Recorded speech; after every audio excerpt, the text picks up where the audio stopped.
నమస్తే, నేను Kavitha. Welcome to I dream news and నిజాలు. ప్రపంచమంతా ఆసక్తిగా ఎదురు చూస్తున్నటువంటి మదర్ ఆఫ్ ఆల్ డీల్స్ వాణిజ్య ఒప్పందం భారతదేశం యూరోపియన్ యూనియన్ మధ్య కుదిరింది. దీనికి సంబంధించి ఫ్రీ ట్రేడ్ అగ్రిమెంట్ మీద సంతకాలు కూడా యూరోపియన్ యూనియన్ అండ్ భారతదేశం చేశాయి. ప్రపంచంలో ఉన్నటువంటి మొత్తం జీడిపిలో 25% భారతదేశం అండ్ ఈయూనే కలిగి ఉన్నాయి. ఈ నేపథ్యంలోనే అమెరికా దీన్ని ఎలా చూడబోతోంది? ఫ్రీ ట్రేడ్ అగ్రిమెంట్ అనేది భారతదేశానికి యూరోపియన్ యూనియన్కి జరుగుతున్నటువంటి తరుణంలో ఉండబోయేటువంటి బెనిఫిట్స్ ఏంటి? మనతో పాటుగా ఉన్నారు సీనియర్ జర్నలిస్ట్ సురేష్ కొచ్చాతిల్ గారు. సార్ నమస్తే. నమస్కారం. సో కొన్ని ఏళ్ల నుంచి దీనికి సంబంధించి బోల్డ్ అంత డిస్కషన్ అయితే జరుగుతోంది.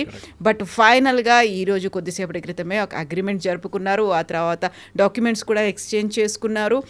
చాలా ఆసక్తిగా వాళ్ళు చేసినటువంటి యూరోపియన్ యూనియన్కి చెందినటువంటి ప్రతినిధులు చేసినటువంటి ప్రసంగం కావచ్చు, మాకు అత్యంత నమ్మకమైనటువంటి మిత్రుడిగా నరేంద్ర మోదీని అభివర్ణించడం కావచ్చు, ఎందుకంత కాన్ఫిడెన్స్ భారతదేశం మీద ఉంది వాళ్ళకి? ఇదంతా మొదలైంది మనకు తెలిసింది. ఇది 20 సంవత్సరాల నుంచి ఈ పర్టికులర్ డీల్ నెగోసియేషన్స్ నడుస్తుంది. కానీ 2025లోనే దీని యాక్చువల్ సీరియస్నెస్ మొదలైంది.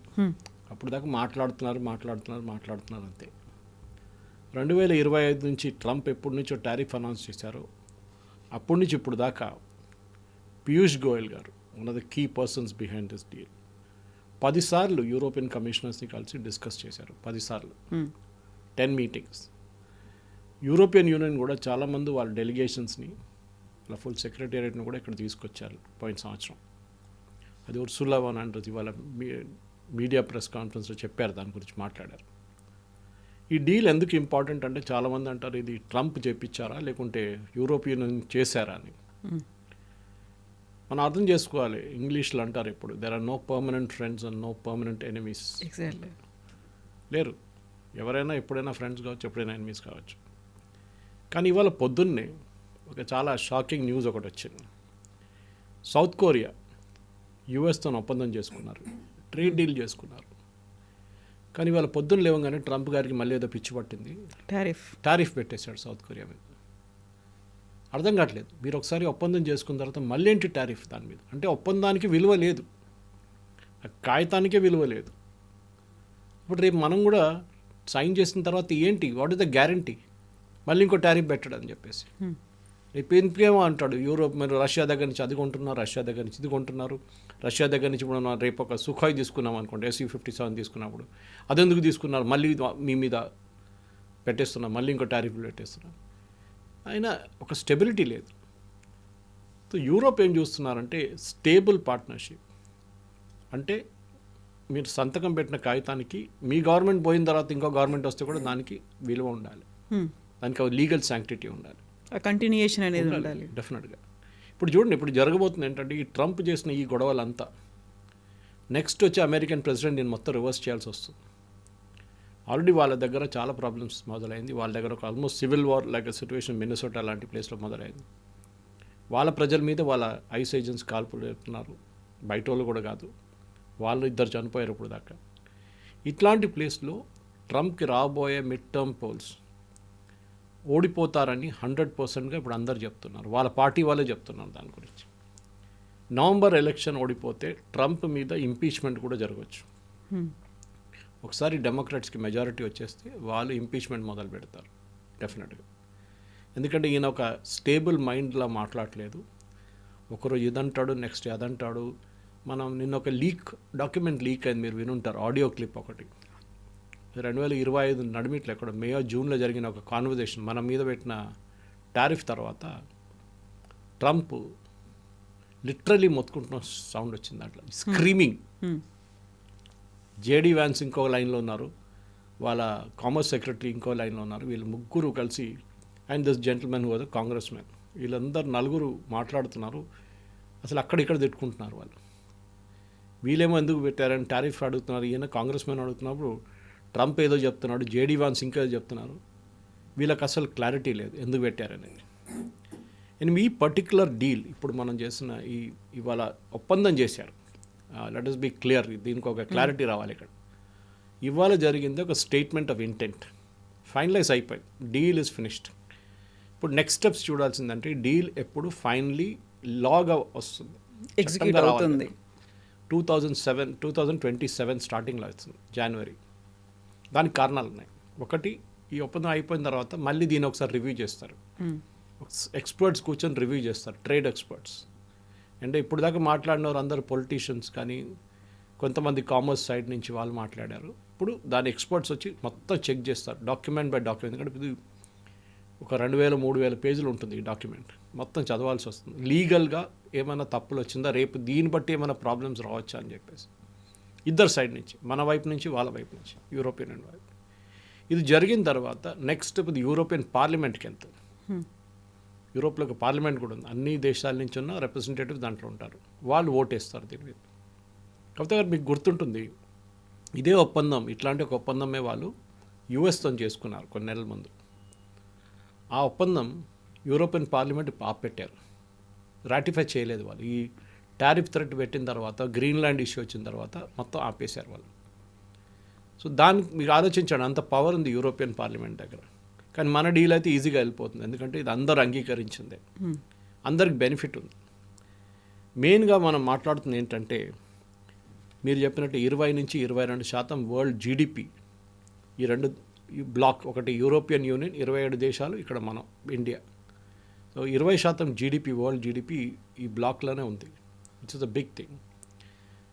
2 billion people, that is also big thing. చాలా ఒక పెద్ద మార్కెట్ ఇది, 2 బిలియన్ పీపుల్. మనం ఒక బ్యాలెన్స్ చూసుకోవాలి, ఎక్కడి నుంచి దీని ట్రేడ్ యుఎస్తో ఇంపాక్ట్ మీరు అడిగారు చూడండి. పోయిన సంవత్సరం మనం యుఎస్తో చేసిన డీల్స్లో చూస్తే 128.9 బిలియన్, అంటే అక్కడ ఎక్స్పోర్ట్స్ అండ్ ఇంపోర్ట్స్ రెండు కలిపితే 128 బిలియన్. అండ్ వాళ్ళు మన number 1 partner, trade partner. Second is China, మూడోది ఏదో యూఏఈ. చైనా కూడా కొంచెం తక్కువ ఉన్నారు దానికన్నా, అంత 118 ఐ థింక్ బిలియన్ అంతే. కానీ చైనాది ఇంపోర్ట్స్ చాలా ఎక్కువ, మన వైపు చాలా ఎక్కువ వస్తుంది, మన ట్రేడ్ డెఫిసిట్ వాళ్ళ వైపు పాజిటివ్గా ఉంది. ఇప్పుడు యూరోప్తో ఈ సంతకం పెట్టిన తర్వాత ఈ సంవత్సరం మనం ఆల్రెడీ చేస్తున్నాం, అంటే 24-25 లాస్ట్ ఫైనాన్షియల్ ఇయర్లో $130 బిలియన్ మన ట్రేడ్ ఉండే, ఇంపోర్ట్ అండ్ ఎక్స్పోర్ట్. దాంట్లో 75 బిలియన్ ఎక్స్పోర్ట్సే ఉండే, ఆల్మోస్ట్ హాఫ్. కొంచెం ట్రేడ్ డెఫిసిట్ ఉంది. అంటే మొత్తం యుఎస్ మార్కెట్ని మనం రీప్లేస్ చేయబోతున్నాం. అది కూడా కాదు, ఈ డీల్ వచ్చిన తర్వాత ఎక్స్పర్ట్స్ ఏమంటున్నారు, ఇంక్లూడింగ్ యూరోపియన్ అండ్ ఎక్స్పర్ట్స్ ఏమంటున్నారంటే, ఇది ఈ 130 అన్నది next year, next financial year 26-27 or 27-28 వచ్చినప్పటికీ ఇది మారి కంప్లీట్గా ఒక $300 బిలియన్ అయిపోతుంది, డబుల్ అవుతుంది, which is a big thing. అంటే మనం కొత్తగా యూఎస్ని క్రియేట్ చేసినట్లు ఉంటుంది, ఒక యూఎస్ మార్కెటే క్రియేట్ చేసాం మనం. యూఎస్ డిపెండెన్స్ తగ్గిపోతుంది అప్పుడు. వాళ్ళు అఫ్కోర్స్ ఇదంతా అయిన తర్వాత ఇప్పుడు ట్రంప్ గారు లేసి వస్తారు, సరే మళ్ళీ మాట్లాడదాం మనం అది ఇదని చెప్పేసి. సో ఇది ద స్టార్టింగ్ పాయింట్ చూస్తే ఇదే మెయిన్ అనమాట. 20 సంవత్సరాలు మాట్లాడుకొని ఫైనలీ ఒక పొజిషన్కి వచ్చారు ఇప్పుడు. కానీ ఇది మనం చూస్తే ఎక్కువ చాలా మటుకు EU అండ్ ఇండియా అనగానే సెకండ్, అన్ని EU దేశాలు కలిపితే second largest economy in the world అవుతారు ఇప్పుడు చైనా ఉన్న పొజిషన్లో. కానీ అది ఇండివిజువల్ కంట్రీ. ఇది యూరోపియన్ యూనియన్ తీసుకుంటే అన్ని కంట్రీస్ కలుపుకుంటే second largest economy in the world. మనం ఏమో 4th largest economy in the world. So దగ్గరే ఉన్నాం అనమాట.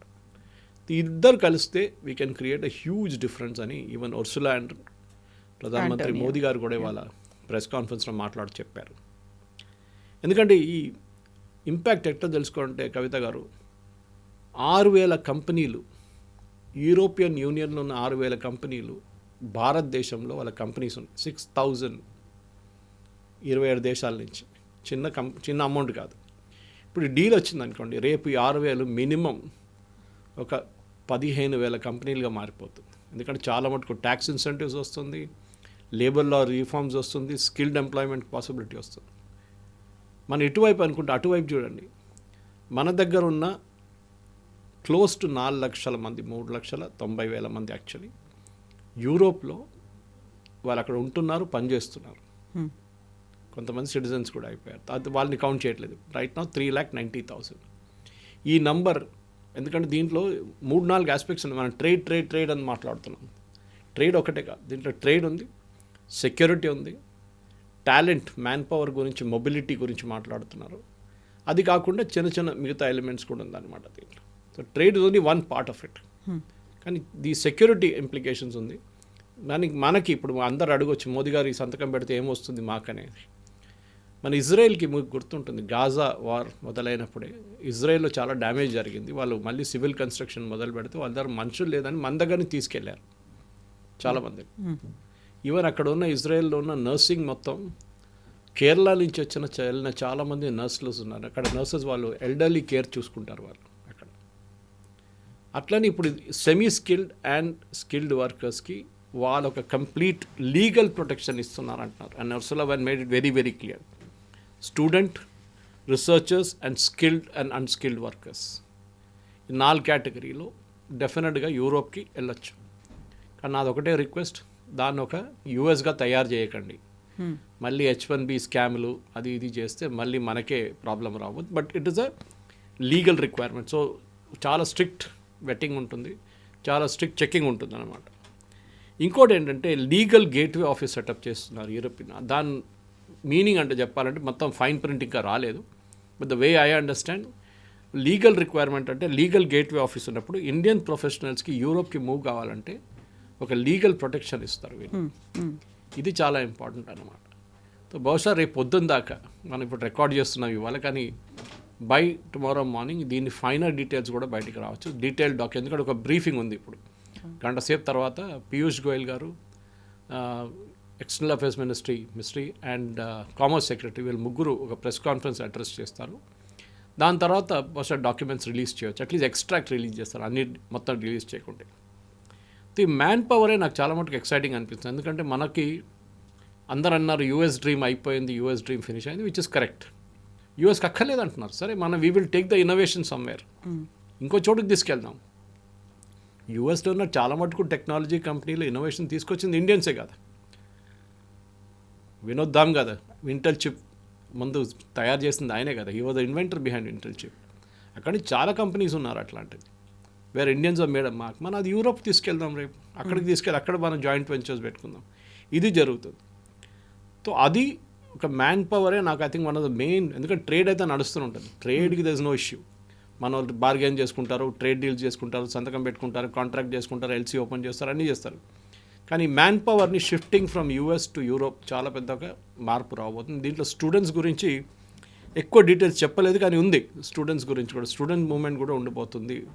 అది జర్మనీ కానీ ఫ్రాన్స్ కానీ మిగతా చోట్ల కూడా. నేను చెప్పాను చూడండి, ఆల్రెడీ 390,000 పీపుల్ EU నేషన్స్లో ఉన్నారని. అది బహుశా ఇంకా 7-8 లక్షలు కావచ్చు స్టూడెంట్స్ కూడా వెళ్ళడం మొదలు పెడితే. కానీ ఒక మైండ్ బ్లాక్ ఉంది మన స్టూడెంట్స్కి, యూఎస్ వెళ్ళడం సెపరేట్, యూరోప్ వెళ్ళడం. కానీ Europe is got some of the best universities in the world, దాంట్లో డౌట్ లేదు. ఇంకోటి ఏంటంటే మనం చాలా మటుకు మనం చూడాల్సింది మన స్టీల్ అండ్ అల్యూమినియం, దీని మీద ఇప్పుడు కూడా చాలా మటుకు టారిఫ్ ఉంది. దానికి కారణాలు ఉన్నాయి.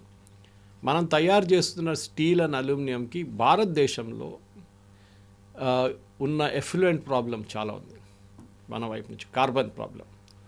సో కార్బన్ ట్యాక్స్ అని చెప్పి, ఎగ్జాక్ట్ వర్డ్ కార్బన్ ట్యాక్స్ అని కాదు, but it's more or less same.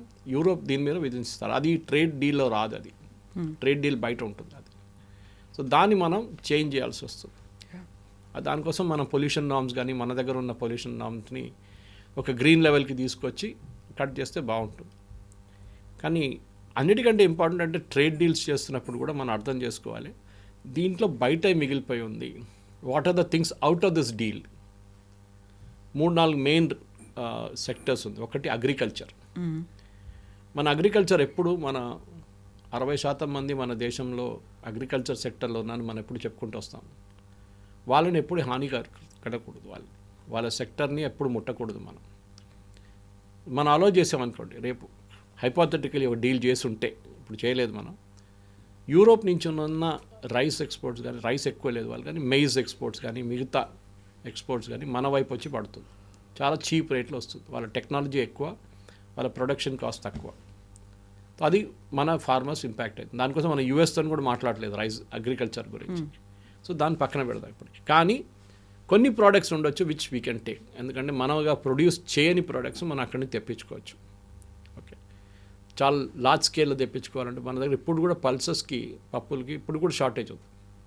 మనకు ఒక పల్స్ ప్రాజెక్ట్ మొదలు పెట్టాం మోదీ గవర్నమెంట్ 3-4 సంవత్సరాల ముందు. కానీ దాని ఇంపాక్ట్ ఇంకా 5 సంవత్సరాలు పడుతుంది, దాని ఫైనల్ ఇంపాక్ట్ రావాలంటే.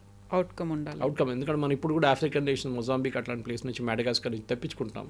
వీఆర్ బయింగ్ ఈవెన్ మనం యుక్రెయిన్ దీన్ని తెప్పించుకుంటుండే పల్సెస్.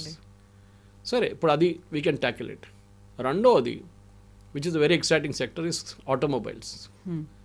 ఇప్పుడు జరిగింది ఏంటంటే ఈ ఒప్పందంలో 110% మనం ఇప్పుడు ఒక హై ఎండ్ కార్కి ఛార్జ్ చేస్తున్నాం 110%. దాన్ని తగ్గించి 40% తీసుకొద్దామని ఒక ఒప్పందంలో వస్తుందని చెప్తారు. అది ఇవాళ ఈవినింగ్ దాకా మనకి దాని డీటెయిల్స్ వచ్చేస్తుంది. ఆల్మోస్ట్ కొన్ని కార్లు అయితే 10% వరకే వచ్చేస్తుంది. కానీ ఒక ప్రాబ్లం ఉంది. ఈవెన్ యూరోపియన్ కార్ మ్యానుఫ్యాక్చర్స్కి తెలుసు. బిఎండబ్ల్యూలో ఇండియాలో ప్రొడక్షన్ ఫెసిలిటీ ఉంది, ఆడీది ఉంది, మర్సిడీస్ బెంజ్ ఉంది. వాళ్ళు బస్సులు తయారు చేస్తారు, ట్రక్స్ తయారు చేస్తారు, కార్లు తయారు చేస్తారు, వాళ్ళు అందరు ఇక్కడ ఉన్నారు. సో మళ్ళీ మీరు ఏం తీసుకొస్తారు అక్కడి నుంచి? That the question. So European car మ్యానుఫ్యాక్చర్కి ప్రాబ్లం ఏంటంటే మన దగ్గర మ్యాక్సిమం సేల్స్ జరిగేది ఈ 6 లక్షల నుంచి 15 లక్షల లోపల ఉన్న కార్స్ మ్యాక్సిమం సేల్ అవుతుంది. దాని తర్వాత పైన హై రేంజ్లో కొనేటోళ్ళు ఉన్నారు, ఎస్యూవీస్గా అలాంటి పెద్ద పెద్ద వెహికల్స్ ఉన్నాయి, దాన్ని కొంటారు. కానీ 16 lakh ప్లస్ ఉండేవి. సో గవర్నమెంట్ ఆఫ్ ఇండియా ఏం చేశారంటే ఈ ఒప్పందంలో యూరోపియన్ యూనియన్తో 15 lakhs అండ్ బిలో కార్స్కి పర్మిషన్ లేదు. You cannot bring in cars. ఉంటే కూడా మీ దగ్గర లేదు, వాళ్ళ దగ్గర దే బిన్ స్ట్రగ్లింగ్. వాళ్ళు డైరెక్ట్ ఇంపోర్ట్ చేసి కూడా వాళ్ళు అమ్మలేకపోతున్నారు భారతదేశంలో. ఎందుకంటే we're a very price sensitive market. నేను ఎప్పుడు చెప్తుంటాను చూడండి, మర్సిడీస్ బెంజ్ నడిపిస్తున్నాడు కూడా టమాటో బార్గెన్ చేస్తాడు వెళ్ళి. ఆ కాన్సెప్ట్ మన దగ్గర ఇప్పుడు కూడా ఉంది. వీల్ బార్గెన్ కిత్నా దేతాయా. ఈ పరిస్థితిలో వీళ్ళు హై అండ్ కార్స్ తీసుకురాబోతున్నారు. That is 60 lakhs, 70 lakhs, 80 lakhs, 1 crore, 2 crore కార్లు యూరోప్ నుంచి డైరెక్ట్ తెచ్చుకుంటారు. దానికి మార్కెట్ ఉంది ఇండియాలో, లేదని చెప్పలేము. ఇప్పుడు ట్రంప్ ఎప్పుడు చెప్తుంటారు హార్లీ డేవిడ్సన్ గురించి. ఫస్ట్ టర్మ్లో కూడా చెప్పారు హార్లీ డేవిడ్సన్ మీద 200% డ్యూటీ వేస్తున్నారు ఇండియా, ఇట్స్ వెరీ బ్యాడ్. అది మీరు హార్లీ డేవిడ్సన్ మీద మీరు 300% కూడా పెట్టండి, కొనేటోళ్ళు ఉన్నారు. Because that's an aspirational product. డెఫినెట్గా ఉంటారు కొనేటోళ్ళు. ఇట్లాంటి పరిస్థితుల్లో భారతదేశంలో ఆటోమొబైల్ సెక్టర్కి ఒక ప్రొటెక్షన్ ఇవ్వాల్సి వస్తుంది.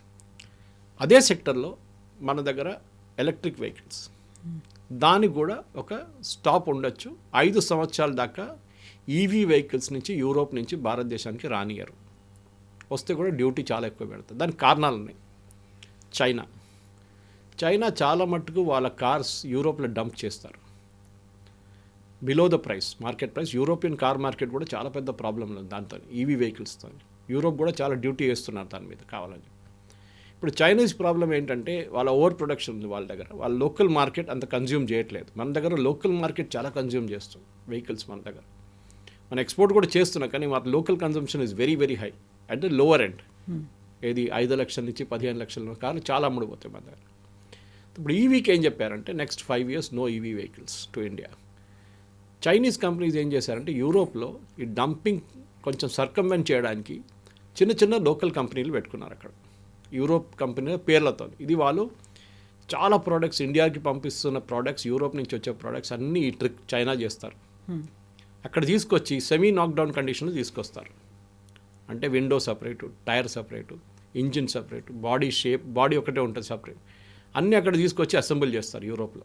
అసెంబుల్ చేసి made in Europe, made in Spain, made in Germany, made in Italy అని చెప్పి బోర్డు పెట్టి దాని స్టిక్కర్ పెట్టి మనకు పంపిస్తారు. అది కాకూడదు, అది అలౌ చేయకూడదు. That government of India is very very very అనమాట. ఎందుకంటే చైనీస్ ఈ గేమ్ ఆడారు. మన దగ్గర చాలా మటుకు ఇండియాకి ఇప్పుడు వస్తున్న ప్రోడక్ట్స్ యూరోప్ నుంచి మెషినరీ ప్రోడక్ట్స్ అంతా చైనీస్ మేక్. అది దాన్ని ఈజీగా పట్టుకోవచ్చు అని పట్టుకుంటున్నారు కూడా. ఇప్పుడు చాలా స్ట్రిక్ట్ ఉంది కస్టమ్స్లో. సో ఆ ఒక పరిస్థితుల్లో ఇప్పుడున్న దీంట్లో డెఫినెట్గా ఈ 2 సెక్టర్ అగ్రికల్చర్ అండ్ ఆటోమొబైల్స్ పక్కన పెట్టబోతున్నారు. కానీ we don't know the final details. దాని ఫైనల్ డీటెయిల్స్ బహుశా వాళ్ళు చెప్పొచ్చు, లేకుంటే ఇంకొక 3 నెలలు 4 నెలల తర్వాత చెప్పొచ్చు. I think most of the deals అయితే వాళ్ళ డెఫినెట్గా గవర్నమెంట్ ఆఫ్ ఇండియా రిలీజ్ చేస్తారు. కానీ I think this deal is చెప్పినట్లు mother of all deals and that is I think a good story.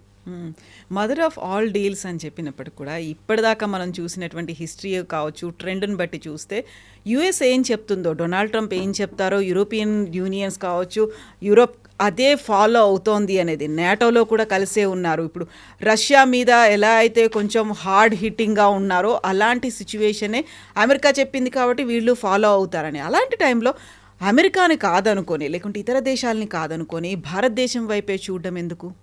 అది ఎందుకంటే ఇద్దరికి భారతదేశం కావాలి. యుఎస్కి and European union. Because market size is huge. మన దగ్గర ఒక మొబైల్ ఫోన్ అమ్మడానికి ప్రాబ్లం లేదు కొత్త మోడల్ వచ్చినప్పుడు. మీరు చూసుంటారు బీకేసీ బయట, యాపిల్ స్టోర్ బయట పెద్ద లైన్ కట్టి రాత్రిపూట నిద్రపోతుంటారు ఒక యాపిల్ కొనడానికి, యాపిల్ ఫోన్ కొనడానికి. ఆ ఎండ్లో ఒక మార్కెట్ ఉంటే ఇంకొక ఎండ్లో 5,000 రూపాయలకి స్మార్ట్ ఫోన్ కొనేటోళ్ళు కూడా ఉన్నారు మన దగ్గర. So we have a huge market demand. Replacement కూడా అంత ఫాస్ట్గా అవుతుంది. అట్లాంటి మార్కెట్ ఎవరు వద్దంటారు? అందరు కావాల్సింది ఆ మార్కెట్. మీరు రేపు ఇప్పుడు మన దగ్గర ఉన్న అమెరికన్ రెస్టారెంట్స్ చూడండి, fast food restaurant, Pizza Hut ఉండొచ్చు, కేఎఫ్సీ ఉండొచ్చు, మెక్డానల్డ్స్ ఉండొచ్చు. They are doing roaring business. వాళ్ళు ఎన్నో సంవత్సరాల నుంచి ఇక్కడ ఉన్నారు. అఫ్ కోర్స్ లోకల్ కంపెనీస్ వాళ్ళని మేనేజ్ చేస్తున్నారు ఇప్పుడు, కానీ they are American brands end of the day. అట్లాంటి పరిస్థితుల్లో అమెరికాకి భారతదేశంలో ఉన్న కస్టమర్ బేస్ చాలా ఇంపార్టెంట్. సరే, మన దగ్గర చాలామంది వాళ్ళ ప్రోడక్ట్స్ని అఫోర్డ్ చేయలేకపోతారు, అదొకటి ఉంటుంది డెఫినెట్గా. ఇప్పుడు మీరు అమెరికా నుంచి తీసుకొచ్చిన ఈ పెన్ తీసుకోండి, ఒక పెన్ తీసుకోండి, it will cost 10 times the same pen భారతదేశంలో ప్రొడ్యూస్ చేయాలంటే. మళ్ళీ మీరు ఎందుకు కొంటారు? మీరు కొనేది పెన్నే కొంటారు, ఇండియన్ మేడ్. కానీ ఒక ఆస్పిరేషనల్ ప్రోడక్ట్ ఉందనుకోండి, ఒక బ్లాక్ పొంత్ ఉంటుందో, లేకుంటే ఇంకేదైనా హై అండ్ పెన్ ఉంటాయి, ఈవెన్ క్రాస్ లాంటి పెన్లు కూడా చాలా మటుకు ఇఫ్ ఇట్స్ మేడ్ అబ్రాడ్ మనలో కొంటారు వెళ్ళి, డెఫినెట్గా దే విల్ బై ఇట్. కానీ ఆ కొనడంలోనే ఉంది పర్చేసింగ్ పవర్ అన్నమాట. సో అమెరికాకి, యూరోప్కి పర్చేసింగ్ పవర్ కావాలి వాళ్ళకి. దానికోసం చూడండి, వాళ్ళు మాట్లాడుతున్నప్పుడు మన మ్యాన్ పవర్ అక్కడ తీసుకెళ్తా అంటున్నారు, కానీ వాళ్ళ ప్రోడక్ట్స్ మన వైపు వస్తుంది అంటున్నారు. కానీ మనం కూడా బ్యాలెన్స్ అవుట్ చేసుకోవాల్సి వస్తుంది. ఎక్స్పోర్ట్ ఇంపోర్ట్ మన ఎక్కువ డీవియేషన్ లేకుండా నడిపించాల్సి వస్తుంది కవిత గారు. ఇది జరుగుతూనే లేకుంటే ప్రాబ్లం కావచ్చు రేపు. కానీ గవర్నమెంట్ ఆఫ్ ఇండియా చాలా కేర్ఫుల్గా ఉంటారు, కామర్స్ ఆఫీషియల్ కూడా కేర్ఫుల్ ఉంటారు. ఫస్ట్ 6 నెలలు మన ఎక్స్పోర్ట్స్ ఇంపోర్ట్స్ మొదలైనప్పుడు ఎట్లాంటి మార్పులు వస్తున్నాయని చూసుకుంటారన్నమాట. కానీ లో ఎండ్ ప్రోడక్ట్స్ రాకుండా చూసుకోవాలి మనం. మనకు కావాల్సింది, Ursula made it very very clear today also. మేము ఇన్నోవేషన్ ఫండ్ సెటప్ చేస్తున్నాం అని చెప్పారు. ఆలోచించండి, ఒక ట్రేడ్ డీల్ ఇదంతా చెప్పక్కర్లేదు. ఇన్నోవేషన్ ఫండ్ చేస్తున్నాం మేము. ఒక కోర్ వాల్యూస్ మీద స్టార్టప్స్ కోసం, ఇండియన్ స్టార్టప్స్కి యూరోపియన్ కంపెనీస్తో పనిచేయడానికి we are going to build a new fund. వాళ్ళ దగ్గర హొరైజన్ అని చెప్పి ఒక ఫండ్ ఉంది, 100 billion euros ఒక ఫండ్ వాళ్ళు స్టార్ట్ చేశారు. Largest research project. మన దగ్గర అన్నిటికంటే పెద్ద వీక్నెస్ రీసెర్చ్. మన భారతదేశంలో ఉన్న కంపెనీలు ఈ డివిడెండ్స్ ఇచ్చేసి, బోనస్లు ఇచ్చి షేర్ హోల్డర్స్ని మొత్తం హ్యాపీగా పెట్టుకుంటారు, కానీ రీసెర్చ్ మీద 1% కూడా పెట్టరు వాళ్ళ టోటల్ టర్న్ ఓవర్లో. అది మనకి చైనాకి మనకున్న మేజర్ డిఫరెన్స్ అక్కడ. చైనా ఇప్పుడు కూడా 3 నుంచి 4 నుంచి కొన్ని 5% కూడా వాళ్ళు పెట్టుబడి వాళ్ళ టర్న్ ఓవర్లో 5% దాకా R&D మీద పెడతారు, రీసెర్చ్ అండ్ డెవలప్మెంట్. అది కొత్త ప్రోడక్ట్స్గా తయారై వస్తుంది. ఫర్ ఎగ్జాంపుల్, ఎప్పుడైనా ఈ most common example quoted is 3M, Post it ఉన్న 3M కంపెనీ. ఈ కంపెనీ యాక్చువల్ పేరు మినసోటా మైనింగ్ అండ్ మ్యానుఫ్యాక్చరింగ్. వాళ్ళకి పోస్ట్ ఇట్తో సంబంధమే లేదు, కానీ అది ప్రోడక్ట్గా అది డెవలప్ చేశారు వాళ్ళు. ఎప్పుడు నేను చదువుకుంటున్న టైంలో కూడా చెప్పారు, ఇది వాళ్ళ 80% వాళ్ళ టర్న్ ఓవర్ లాస్ట్ 3 సంవత్సరాలు చేసిన ప్రోడక్ట్స్ నుంచి వస్తుందంట, తయారు చేసిన ప్రోడక్ట్స్. పాత ప్రోడక్ట్స్ ఉంటుంది, కానీ కొత్త ప్రోడక్ట్స్లో కాన్స్టెంట్ స్ట్రీమ్ వస్తుంది. మన దగ్గర అది లేదు. మన రీసెర్చ్ అండ్ డెవలప్మెంట్ అనేది చాలా బ్యాక్వర్డ్గా వెళ్ళిపోయింది. గవర్నమెంట్ ఆఫ్ ఇండియా ఇప్పుడు 150,000 కోట్లు పెట్టి కొత్త ఒక ఫండ్ క్రియేట్ చేస్తారు, దాంట్లో ప్రైవేట్ సెక్టర్ కూడా పార్టిసిపేట్ చేయొచ్చు. మన PhDs are as good as useless, most of the PhDs. చైనాలో చూడండి, నెంబర్ ఆఫ్ PhD మనకన్నా చాలా ఎక్కువ. అండ్ వాళ్ళ ల్యాబ్ టు మార్కెట్ అంటే మీరు రీసెర్చ్ చేసిన దాన్ని మీరు ఒక ప్రోడక్ట్గా మార్కెట్లో తీసుకొచ్చినప్పుడు దానికి విలువ ఉంటుంది.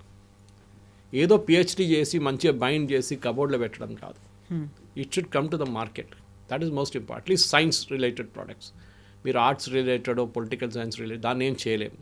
కానీ ఆర్ట్స్ రిలేటెడ్ ప్రోడక్ట్స్ కాకుండా మన సైన్స్ రిలేటెడ్ ప్రోడక్ట్స్కి మార్కెట్కి రావాల్సిందే. సో మన స్టార్టప్ కల్చర్లో కూడా అది చాలా ఇంపార్టెంట్ ఉంటుంది. And this particular fund which is talking of చాలా మటుకు పనికి వస్తుంది. నెక్స్ట్ స్పేస్ గురించి మాట్లాడుతున్నాడు. ఒక టైంలో European space agency Ariane was a big business. మనం కూడా అక్కడి నుంచి శాటిలైట్ లాంచ్ చేస్తుండే, మన హెవీ శాటిలైట్స్. ఇప్పుడు మనం క్రయోజెనిక్ డెవలప్ చేసుకున్న మన GSLVలో క్రయోజెనిక్ ఇంజిన్ పెట్టి మనం హెవియర్ శాటిలైట్స్ పంపిస్తున్నాం. Not the PSLV which we last recent, GSLV next generation cryogenic engines. ఈ క్రయోజెనిక్ ఇంజిన్ అనేది కూడా మనం లోకల్గా తయారు చేసుకున్నాం. మీకు గుర్తుంటుంది స్టోరీ ఒకటి ఉండే నంబినారాయణ్ గారిది. We try to develop, Russia దగ్గర తీసుకురావడానికి ట్రై చేస్తే యుఎస్ మన మీద శాంక్షన్స్ పెట్టి నంబినారాయణ్ గారిని అరెస్ట్ చేపించి ఒక ఫేక్ కేసు పెట్టి చేయించారు. ఇదంతా జరుగుతుంది ఇంటర్నేషనల్ జియో పాలిటిక్స్లో. This is the game. కానీ పాపం ఆయన ఇరుక్కపోయాడు దాంట్లో. But we developed our own engine. ఇప్పుడు మనం ఆ ఇంజిన్తోనే లాంచ్ చేస్తున్నాం క్రయోజెనిక్లో.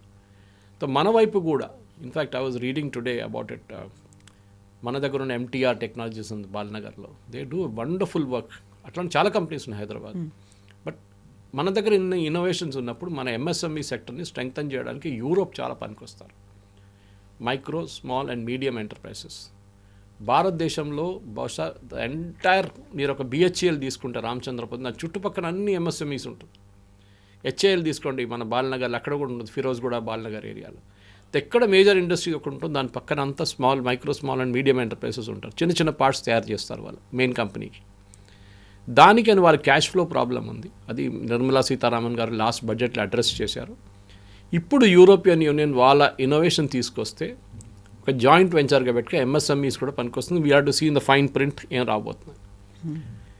ఈ డిఫెన్స్ పార్ట్నర్షిప్ కూడా చాలా ఇంపార్టెంట్. ఎందుకంటే యూరోప్లో చాలా మటుకు డిఫెన్స్ ప్రోడక్ట్స్ చాలా బాగా తయారు చేస్తారు. మనకి యూకేతో సపరేట్ ఎఫ్టీఏ ఉంది. We should not mix up United Kingdom FTA and European Union. ఎందుకంటే యూకే యూరోపియన్ యూనియన్లో లేరు ఇప్పుడు.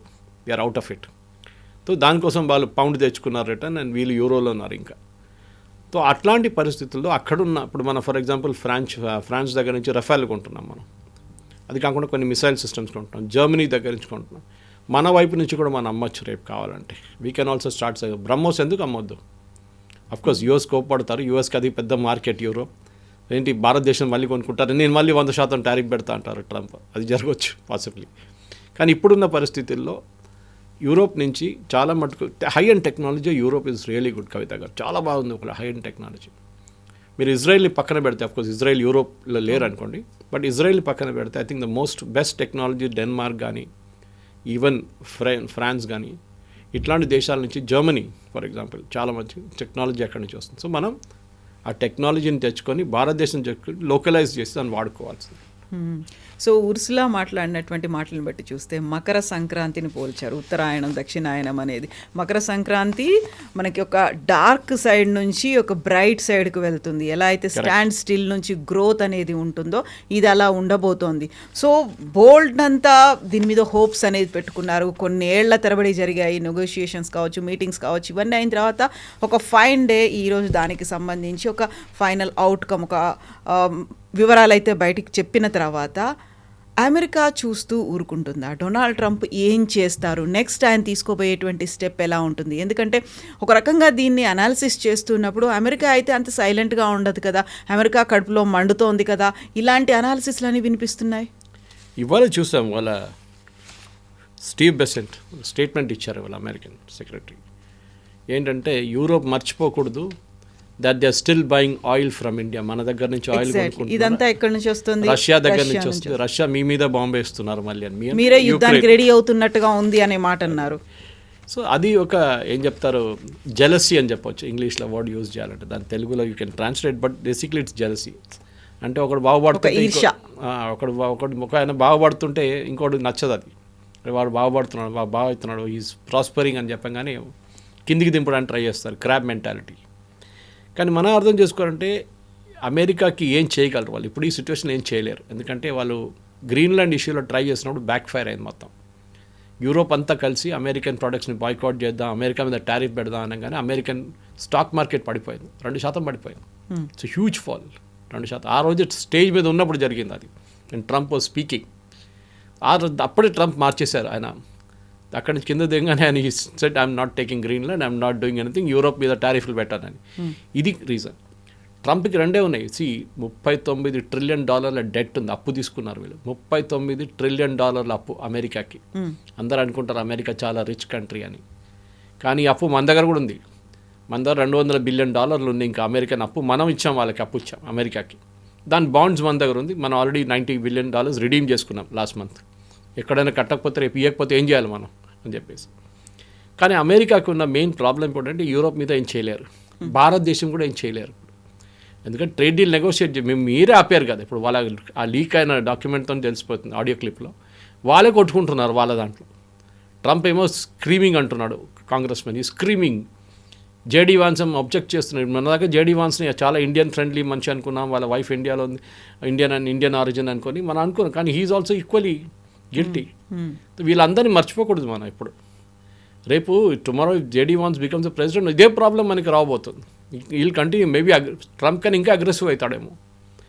కానీ మన ఇంపోర్ట్ చేసే వాళ్ళకి ఎక్స్పోర్ట్ చేసే ప్రోడక్ట్స్ మనం ఇప్పుడు యూరోప్ వైపు తిప్పొచ్చు.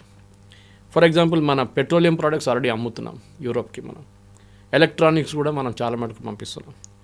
మన మెయిన్ ప్రాబ్లం ఎక్కడ వచ్చిందంటే textiles and apparels and footwear, leather footwear. ఈ 2 సెక్టర్లో చాలా ప్రాబ్లం వస్తుంది. మొన్న కూడా మీరు చూస్తుంటే తిరుపూర్ నుంచి ఒక డెలిగేషన్ వైస్ ప్రెసిడెంట్ రాధాకృష్ణన్ గారిని కలిసి ఒక మెమరాండం ఇచ్చారు. మా బిజినెస్ దెబ్బతిన్నది, చాలా మటుకు ప్రాబ్లంలో ఉన్నాం, గవర్నమెంట్ ఆఫ్ ఇండియా కొంచెం హెల్ప్ చేయాలని. చేస్తున్నారు గవర్నమెంట్, చేయట్లేదని కాదు. కానీ ఆ ఇండస్ట్రీ కూడా అర్థం చేసుకోవాలి. అమెరికా కాలు మీద వెళ్ళి మనం వాడలేము. We have to stand on our own feet. ఇప్పుడు యూరోప్ వైపు మలిపితే మనకు ఆ బిజినెస్ అంతా అక్కడికి వెళ్తుంది. And definitely we can overcome it. అది చేయొచ్చు డెఫినెట్. సో ఈ లెదర్ అండ్ టెక్స్టైల్స్ ప్రాబ్లం ఏమొచ్చిందంటే బంగ్లాదేశ్కి ఆల్రెడీ ఒక ఒప్పందం ఉంది ఈయూతో. వాళ్ళు 0% పెట్టారు. మనకేమో 15% ఉంది ఈయూ దగ్గర టారిఫ్, అంటే కస్టమ్స్ డ్యూటీ అనుకోండి. సో మన ప్రోడక్ట్స్ కాంపిటేటివ్ కాదు ఇప్పుడు. సో మనది ఇప్పుడు ఈ పర్టికులర్ డీల్లో 0 చేస్తే మనకి కూడా సేమ్ అడ్వాంటేజ్ వస్తుంది. బంగ్లాదేశ్ మనం పోటీ చేయొచ్చు, no problem. In fact Bangladesh textile industry చాలా ప్రాబ్లంలో ఉన్నారు. మొన్న కూడా మీరు చూసుంటారు స్టేట్మెంట్. వాళ్ళకి రా మెటీరియల్ దొరకట్లేదు. మన దగ్గర నుంచే రా మెటీరియల్ వెళ్తుండే. అది మీరు కాటన్ కానివ్వండి, మిగతా పాలిస్టర్ కానీ ఏదైనా కానీ మన వైపు నుంచి వెళ్తుండే యాన్ అంతా. మనం బంద్ చేసి పడేసాం అది. After this problem was created, Sheikh Hasina బయటకు పంపించిన తర్వాత మనం కూడా క్లోజ్ చేసేసాం ఆ మార్కెట్. ఇప్పుడు బంగ్లాదేశ్ టెక్స్టైల్ ఫ్యాక్టరీలు అన్నీ బంద్ పడుతుంది. ఒక రోజు అయితే ఒకటి క్లోజ్ అయిపోతుంది. అక్కడ బ్యాంక్ లోన్లు కట్టలేకపోతున్నారు. So the going bankrupt literally. ఇట్లాంటి పరిస్థితుల్లో మన దగ్గర ఉన్న నెక్స్ట్ ఫ్రోజన్ ఫుడ్స్ మన వైపు నెల్లూరు అక్కడి నుంచి వెళ్ళే రాయలు అది కూడా ఇక్కడ షిఫ్ట్ చేసుకోవచ్చు యూరోప్ వైపు. కానీ క్వాలిటీ చాలా ఇంపార్టెంట్ ఉంది. యూరోప్లో క్వాలిటీ ఈజ్ పారమౌంట్. యూఎస్లో కూడా అంతే అనుకోండి. మనం ఇండియాలో చాలా మటు క్వాలిటీ మీద కాంప్రమైజ్ చేస్తాం, కానీ అక్కడ మనం చేయలేము. ఒక్కసారి మీ ప్రోడక్ట్ బ్లాక్ లిస్ట్ అయితే then it's very difficult to come out of it. అది మనం చూసుకోవాల్సింది అనమాట. సో టెక్స్టైల్ ఎందుకంటే pharma industry is also very active. మనం యూరోప్ పంపిస్తాం. ఇదే ప్రోడక్ట్స్ మనం యూఎస్ కూడా పంపిస్తున్నాం. We have the same bouquet of products మనం యూరోప్ అక్కడ యూఎస్ పంపిస్తున్నాం. దాన్ని రూట్ తిప్పేస్తాం అంతే. రేపు ట్రంప్ దిగి వచ్చి సరే నెక్స్ట్ 3 monthsలో మనం ఒప్పందం పెడదాం రెడీ అని చెప్పేసి we will send the same products to US. మనకు ప్రాబ్లం ఏం లేదు. కానీ మనకి ట్రబుల్లో ఎవరు హెల్ప్ చేశారు వాళ్ళని మర్చిపోకూడదు. That is European Union. అది చాలా important. Yes sir, thank you so much sir. Thank you. నిజంగా ప్రస్తుతం ఉన్నటువంటి సమాజం దేనికి ప్రయారిటీ ఇస్తుంది? ఆర్థిక సంబంధాల చుట్టూ మాత్రమే తిరుగుతోంది. మళ్ళీ ఎన్నికలంగానే చాలా విరక్తి కలుగుతాను. మంచి అనిపిస్తుంది కదా, లేడీస్ కూడా ఛాలెంజింగ్ జాబ్స్ చేసినప్పుడు చాలా బాగుంటుంది.